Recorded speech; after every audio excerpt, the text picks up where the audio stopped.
So now comes the question, because chapter 13, if you turn there, says that this Antichrist, the worst man that ever lived, notice what he does. He's trying to get everybody to worship him. And this beast, verse 1, rises out of the sea, and it says in verse 6, he opens his mouth with great blasphemies. And verse 7, it was granted to him to make war with the saints. And so this one, what is he doing? He is the one that's trying to get the whole world to worship him. And as I said before in the next slide, Satan's Superman is coming. He is called the beast, the prince, the Antichrist. He is called so many different titles.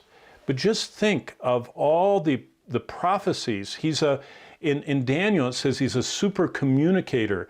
Daniel 7:8 says he has super intelligence.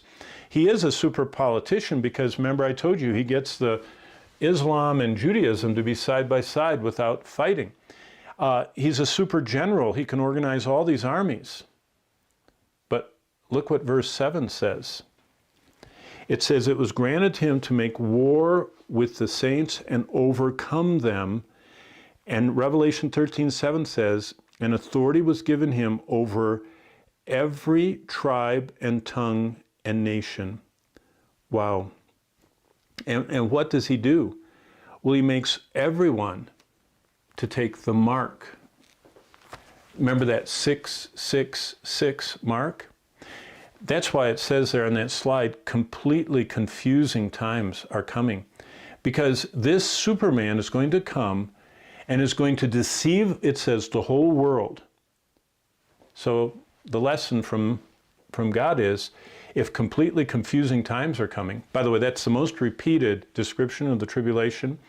When Jesus talked about this time, he said, deception, deception, deception.